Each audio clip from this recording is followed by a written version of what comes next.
Hi friends, మంజాసిన టాక్స్కి స్వాగతం, సుస్వాగతం. ఈరోజు ఒక మంచి వీడియో చేస్తున్నాను. అంటే ఎవరైతే నేను ఏది సాధించలేకపోతున్నాను జీవితంలో, నాకేది చేత కావటం లేదు, నేను ఒక ఫెయిల్యూర్ని, అందరూ సక్సెస్ అవుతున్నారు, నేను ఒక్కడనే ఫెయిల్ అవుతున్నాను అని ఒక డిప్రెషన్ మూడ్లోకి వెళ్ళిపోయే వాళ్ళకి ఈ వీడియో ఉపయోగపడుతుందని నేను భావిస్తున్నాను. ఈ వీడియోలోకి వెళ్ళే ముందు ఒక చిన్న మనవి,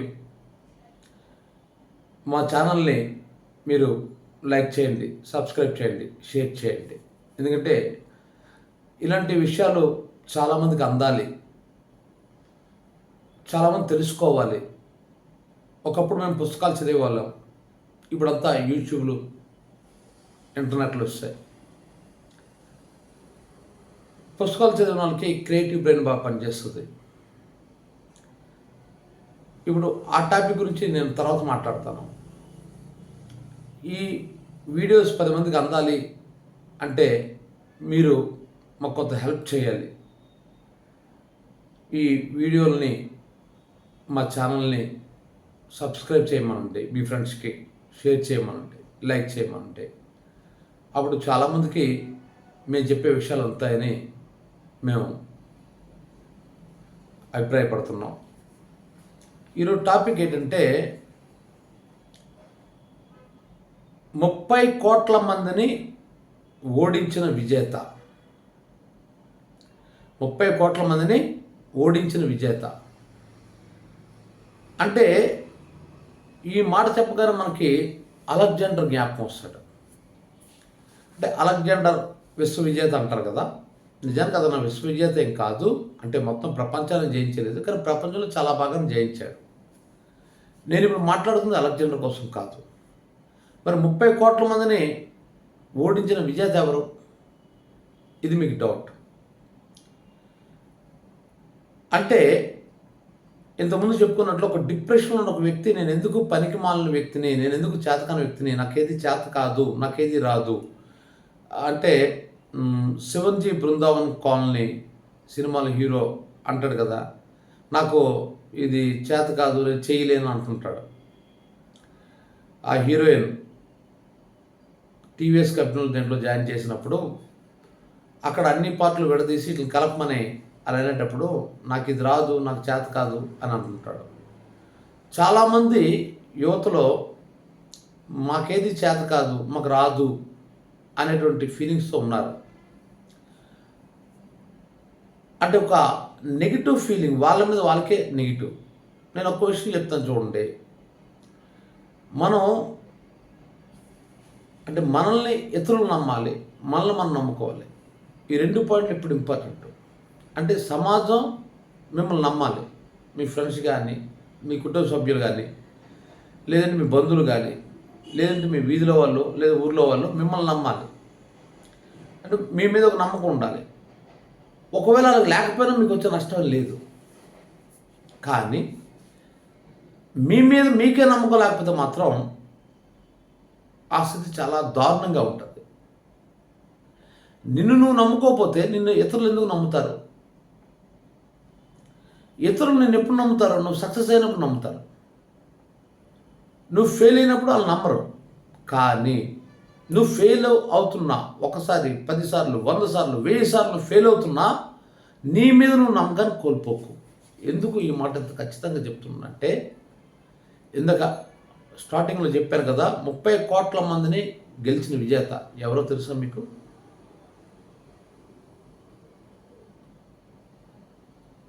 ముప్పై కోట్ల మందిని ఓడించిన విజేత ఎవరు? వెంటనే మీరు గూగుల్ సెర్చ్ చేయకండి, ఆర్టిఫిషియల్ ఇంటెలిజెన్స్ని అడగండి. వాళ్ళు ఎవరు అనగానే మీ దృష్టి ప్రపంచంలో గొప్ప గొప్ప వ్యక్తుల మీదకి వెళ్ళిపోతుంది. అంటే అలెగ్జాండరా, లేదు కొన్ని కోట్ల మంది హృదయాన్ని గెలుచుకున్న, అది కూడా గెలిపే కదా, హృదయాన్ని గెలుచుకున్న గాంధీ మహాత్ముడా, అంబేద్కర్ గారా, లేదంటే మదర్ తెరిసా, ఇలా మీ ఆలోచనలు వెళ్తాయి. కానీ 30 కోట్ల మందిని ఓడించి గెలిచిన విజేత ఎవరో తెలుసా? మీరే. ఎస్. ఎవరైతే నేను ఏది చేత కాలేదు, నాకేది చేయలేను, నేను చేతకాని వాడిని, నేను ఒక ఫెయిల్యూర్ని అని ఎవడైతే భావిస్తున్నాడో వాడే విజేత. ఒకరిద్దరిని కాదు, 100 మంది 1000 మందిని కాదు, 1,00,000 మంది కోట్ల మందిని కాదు, 30 కోట్ల మందిని గెలిచిన విజేత మీరే. ఖచ్చితంగా మీరే. ఎలాగో నేను చెప్తాను. స్త్రీ పురుషుల కలయికలో పురుషుల నుంచి విడుదలంటే శుక్రకణాలు స్త్రీ అండాశయాన్ని చేరుకున్న తర్వాత, అది ఫలదీకరణం చెందిన తర్వాత మనం ఈ భూమి మీదకి వస్తాం. కానీ పురుషుడు స్ఖలించిన వీర్య కణాల్లో ఎన్నో తెలుసా? 30 కోట్ల కణాలు ఉంటాయి. 30 కోట్ల కణాలు. ఆ 30 కోట్ల కణాలు స్త్రీ అండాన్ని చేరుకోవడానికి ప్రయత్నిస్తాయి. కానీ ప్రారంభంలోనే మొదటి అరగంటలోనే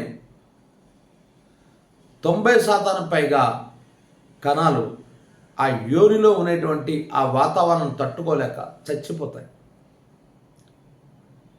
చివరికి ఆ అండాశయం చేరుకునేవి కేవలం 200 మాత్రమే. ఆశ్చర్యం వేస్తుంది కదా? 30 కోట్ల శుక్రకణాలు స్త్రీ అండాశయం చేరుకోవడానికి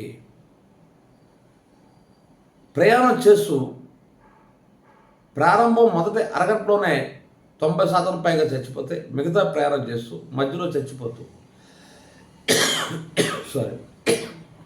అండాశయం చేరుకునేనంటే 200 మాత్రమే.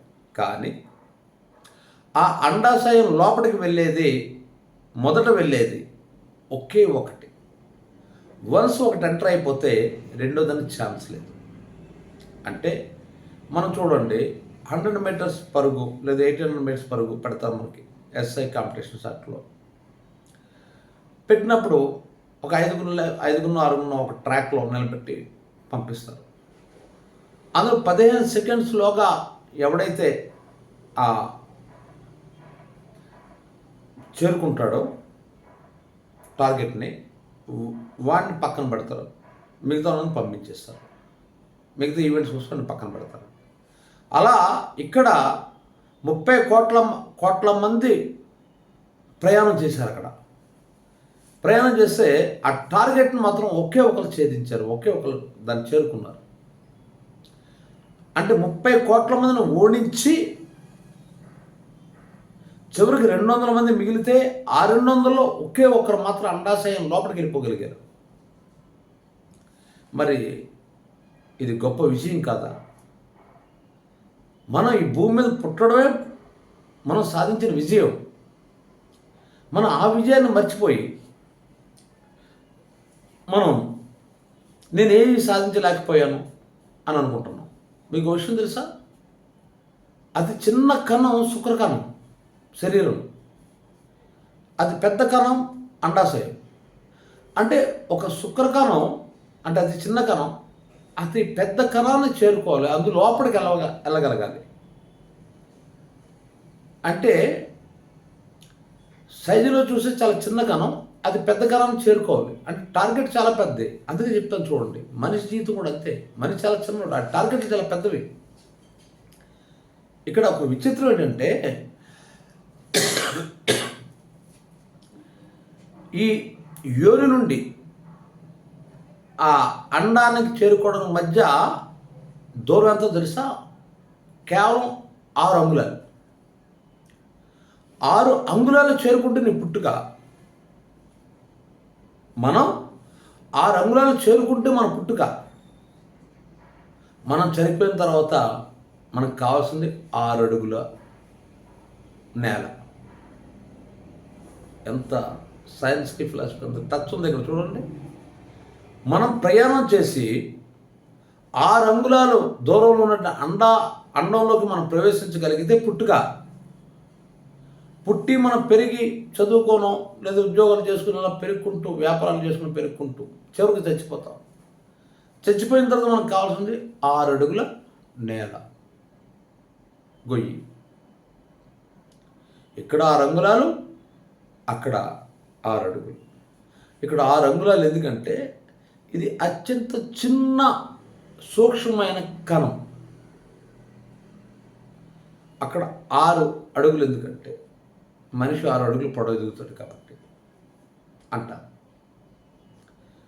కాబట్టి ఈ పుట్టుకి చావుకి మధ్య పుట్టడమే ఒక పోరాటంతో పుట్టారు. చనిపోయేటప్పుడు కూడా పోరాటం సాగిస్తాం. ఈ మధ్యకాలంలో కూడా పోరాటమే. ఈ పోరాటంలో గెలుపులు ఉంటాయి, ఓటములు ఉంటాయి. ఆ ఓటములు చూసి మనం కృంగిపోవాల్సిన అవసరం లేదు. భగవద్గీతలో శ్రీకృష్ణుడు చెప్తాడు, స్థితప్రజ్ఞత కావాలని. అంటే విజయం సాధించినప్పుడు గర్వం లేకుండా, అపజయం సాధించినప్పుడు కృంగిపోకుండా ఉన్నవాడే స్థితప్రజ్ఞుడు అంటాడు. కానీ అది రాంగ్. అది విజయం సాధించినప్పుడు గర్వం ఉండకూడదు, కానీ ఆనందించాలి. ఎందుకంటే ఆ ఆనందం నేను మరింత కాలం ఆరోగ్యంగా ఉండేటట్టు చేస్తుంది. కానీ అపజయం సాధించినప్పుడు మాత్రం, అపజయం పొందినప్పుడు మాత్రం మనం కృంగిపోవాల్సిన అవసరం లేదు. ఇది జ్ఞాపకం ఉంచుకోండి. సక్సెస్ అయినప్పుడు మనం ఆనందాన్ని మాత్రం ఖచ్చితంగా మనం అనుభవించాలి, ఆస్వాదించాలి. ఆస్వాదిస్తే మనం కొంత ఆరోగ్యంగా ఉంటాం. చూడండి, ఎవరైనా నువ్వు వీళ్ళు చాలా బాగున్నారు, ఈ డ్రెస్లో బాగున్నారు అనేసరికి మనకి కొంత మన మొహంలో ఆటోమేటిక్గా ఒక ఆనందం వస్తుంది, గ్లోరీ.